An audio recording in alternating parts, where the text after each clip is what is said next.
for some girl chat? I know I am. Yes! Been waiting. Yes. Back with us again today is our guest co-host for the week, the amazing Evelyn Lozada. Woo! We really have enjoyed you.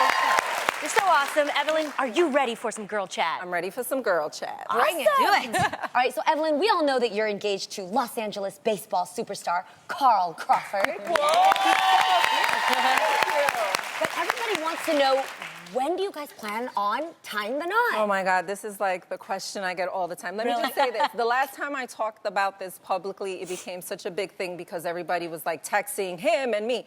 Well, what do you mean you guys are getting married? Did we not get invited? So he has a huge family. Yeah. So if you know Carl is super private. Like when I tell you, people think like, oh, he played for the Dodgers, he's probably out there. No, he's very under the radar. Like he gets uncomfortable if I post him on Instagram. He's just that guy, you know? Right. So it is gonna happen next year. And we'll leave it open like that just so that, you know, everyone's not blowing up our Next Yeah, year. they're like, when? Yes, Where's my invite? Am I getting the invite? Yeah, You no, know, I so- totally know how that goes. Because the moment you say you're getting married, literally you start getting text messages that are like, girl, don't forget me. I hope my invitation's in the mail. I'm waiting. Okay. You're like, calm down. And that's what it was. It was Yeah. like stressful. And he was just like, try not to talk about this. You know, Aw. like, let's try to keep this quiet because he doesn't quite, you know, what we do in my Right. world is Yeah. a little different. Yeah. And he's like, I respect it, I'm supportive, but I like to be in the background. And I try to respect that as much as I can. So will you guys Exactly. keep it small? Yeah, kind of just like your immediate family, you know. But he has a lot of family, so I guess it's up to him who he wants to invite. But my family, there's like 10 people because nobody talks to each other. Really? You know, no, serious, like real stuff. Like everyone has an issue with everybody. Like I'm not going. Is she going? Is he going? Oh, nobody no. has time for that. Really? So it'll be like my wish. So maybe, like, not to put you on the spot, but when you get close, maybe you come back and, you know, we can talk about it. and stuff like that. I promise. I That will would do be a that. lot of fun. Yes. That would be a lot of fun. I can't wait. Well, up next, a school district in Virginia has made national news after pulling copies of the books To Kill a Mockingbird and The Adventures of Huckleberry Finn following a complaint from a parent. The parent, a mother of a biracial high school student, took exception over the use of the N-word in the novels. She says she believes the books are great literature, but that because we're so divided as a country right now, it's hard to get past the offensive wording. I love To Kill a Mockingbird. Me too. It was one of my favorite books. Staple. And it also, it's a really good piece of literature because it teaches you about racial divide, and that's the reason why the school teaches it. Now, Huckleberry Finn, I do have an issue with, because they go in. You know, Mark Twain goes in on the N-word. But you know how, like, sometimes a word can be used and it actually helps to educate the kids and actually tell them this is a period in time where this actually was something that was happening. I feel like, you know how you have the option of choosing whether or not your child should participate in sex ed or not? They actually send you home with a, what is that called? With a syllabus? A parent consent. They send you home with a permission slip, and you have to have your parents sign it. They're like, hey, do you want to be a part of this or do you not want to be a part? It's a disclaimer that says, hey, guys, this is what we're going to be informing your kids about. You either have the option of letting them be a part of it or not. I also think that the age is really important. What age they're going to do this, what grade. Well, and can around the teacher... 7th grade, they Yeah, I was start about to say teaching junior it. high is when I read till these high books. school where they're more able to understand why they're reading this. Here's and that it's not a word that should be used at all. Like, it should not be used. It's like they need that disclaimer. Like, read the book. Hey, guys, there is this word in the book. We want you to know why we're allowing you to read it, but at the same time, we want to let you know that we do not condone the use of these words. I think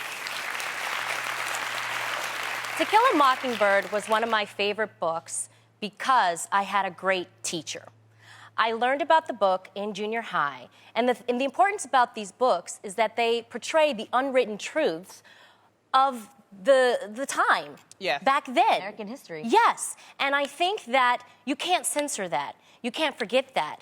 You can learn from it, and you can teach it, because once you learn and teach history, you probably would never repeat history again, because sometimes history can repeat itself. And it's the teacher's responsibility to have an open discussion about this book. Exactly. This book was about racial injustice. Exactly. And they can learn a lot from that book and apply it to now, because the social statement of this book is that you should have courage to fight for the right thing, even though you may not win.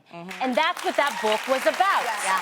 The lawyer didn't win, but he fought for what he thought was right. But even though Huckleberry was Finn, he against goes it. in a lot. I mean, Okay, Huckleberry Finn is a little bit different, but To Kill a Mockingbird, I don't know. Explaining that, children need to understand that they shouldn't just be reading this and seeing the N-word everywhere and Yes. thinking, oh, my but teachers that's the let me read purpose of books the with it. teacher, So though. Yes. No, but the teacher, go ahead. But, okay, so for someone like me, when I read the book, an amazing novel that everybody should read, at the same time, that word was excessively used. And being from the Bay, I'm not black, but everybody else who felt the right to use it used it real casually, calling each other that as friends.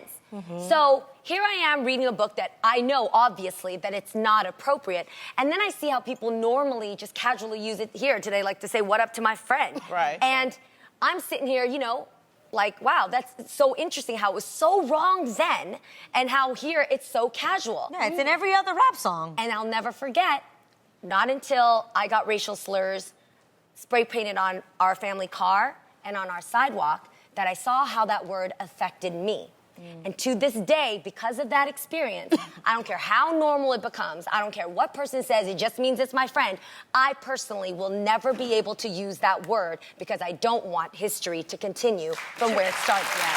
Repeat itself. Evelyn? So what I want to say is you got to make your own decision. If you hide that, you don't see, kids don't get to see how normal it was back then. Right. Kids don't get to recognize the separated fountains and the people sitting in the back of the bus. Like, they don't get that. So I think it's kind of weird to me that it's so normal back then as it was today that people have made it. But I'm not judging them. I just But do it was myself. also the actions in the book that is what the teachable moment is. It's not necessarily course. the N-word. It's more of what were the actions that was leading up And to they it. didn't really condone the word. No. They were just kind of But just that's how they expressing how the spoke back language then. was That's back how then. white people Yeah, spoke to black people, and that's how they described them. Of course. And this is the thing, though. There's censorship that's happening, and that's what the concern is. Is this censorship? Because it's not only with this book. There are other types of book, like Maya Angelou's I Know Why the Caged Bird Sings. There is concern about the sexual nature. People are now having concerns about the Bible and maybe putting that out. So, we have to decide. You can't pull out the Bible. Yeah. Well, people there have been there are books, there's this list Guys, of books get that the NIV. It's a little easier to understand. New international version, folks. Crazy. And I'm curious as to this parent, is she not letting her biracial kid listen to rap music? Because I'm sure he or she is. So it's like, what do you do at that point, right? Because at 12, they know more words Everything. that's in that book than, they teaching me words.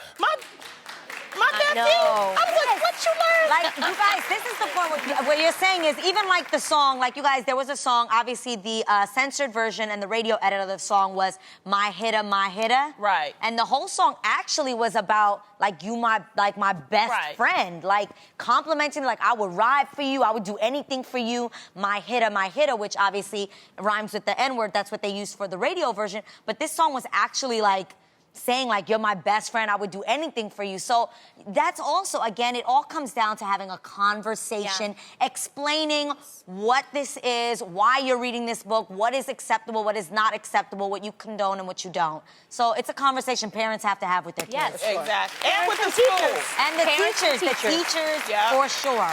For That's sure. why I'm not a parent. Well, from books to looks, supermodel Bella Hadid recently walked in the Paris Victoria's Secret fashion show, which her ex-boyfriend, The Weeknd, also performed in. Love him. Oh, my God. But look at that. Look, she's killing it. Okay. All right. Many people are saying that, you guys, he was checking her out as she walked by, like you see in that photo, looking as fly as you know what. Let me tell you, she was killing it. Yes. So I have a question for you ladies. When it comes to being around your exes, or even your current man's ex, do you always try to look a little bit extra sexy to make them miss you or remember what they used to have? Don't nobody want to look like a tree monster, okay? It's just, They were like, yes. But, okay, do you do that, and why do you do that? Why do you think we feel that way as women? oh, y'all got stories. Come on, give it. Have you? I think it's innate. We're like- for us, if we see an ex, we want to look good. I mean, the phrase goes, you got to dress like you're going to run into your ex. True. That's the phrase that I've preached a few times for sure. Oh, my God. What? You have a story? Has it ever happened to you? It has, but I never planned it. Do you see what I'm Yeah. saying? So I'm always just caught looking busted. Wait, what do you mean? Yeah, I am. Wait, I never what do know. you mean? Okay. Oh my gosh, you guys.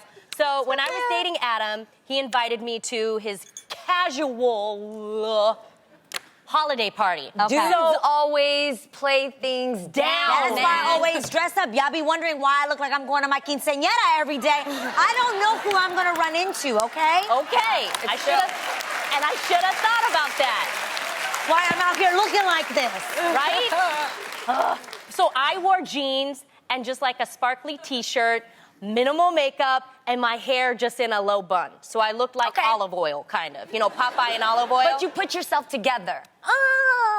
It was okay. Okay. If I would have known she was there, I would have dressed up a little bit more. Did you have an Also, eyelash wait, it was on? his ex. It was his ex, yes. And how I knew it was his ex, because she was the only one that was she kind of overdid it. She was like dressed to the nines. Like it was too much. So when she did that, it slightly gave me some power because I knew she was thinking about me. And I was like, oh, okay. I might as well just own the way I looked. I was like, okay, I can look good with no makeup. I look good in my little jeans. And I owned the fact that I had the ultimate prize. I had Adam. I had the love and affection of my man. And that is how I played the whole night. Yeah. But at first, I was like, oh no. And that's how I knew. Evelyn, you ever did it? No, I never run into my exes, ever. But I always say, I'm sure you're peeping my social media pages. So, I feel like being successful and looking great is the best revenge. Boom. And I'm pretty confident that I look better than your new girlfriend. Oh! I love it. I love that. Well, guys. What? I've never technically been broken up with. I usually am the one Well, who that breaks ends up? the Me too. relationship. Yes. So people would ask, well, then why do you care what you look like when you run into them? You didn't want to be with them. Yeah. Right? Yeah. That's not the point, okay? Again, it's not, even if I don't want to be with you, no, I don't miss you. It's not about that. It's just a reminder. Yes. It is a reminder to remind you, one, I'm the one that got away. One, two, that I love my friend there'll Betty never be Crocker, another like Adrian me. Houghton. And I never like to see an ex and act bitter. Yes, That bitterness is 100%. not cute. No, it's not. Be kind, Yes, be nice. yes. But at the same time, don't overdo it because that looks like you. Yes, yes. Might be sending the wrong message too. Yes. So I think the best, Adrian, is just to be yourself, honestly. Yes. You know what I mean? You're already fly. Yeah, but You're already that sounds nice, but Okay, you guys, the worst thing happened to me just the other day. What? I was wearing, it's my favorite pair of pajamas. And they're purple and they've got flowers on it. It's real loud and yeah, annoying. I know those.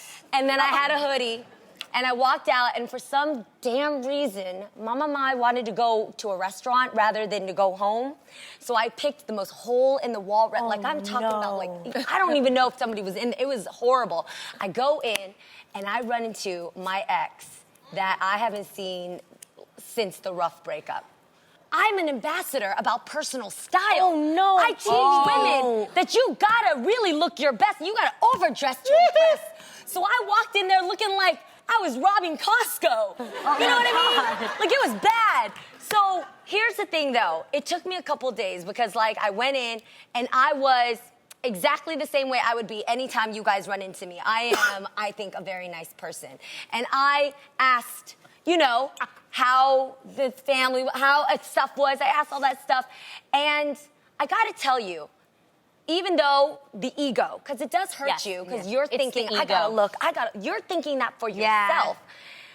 My attitude and my heart, especially when the conversation reminded me why we weren't together, made me walk out feeling so good because it was the first time for me, especially in my long line of work, that I proved to myself that I am beautiful without needing what I preach, which is style.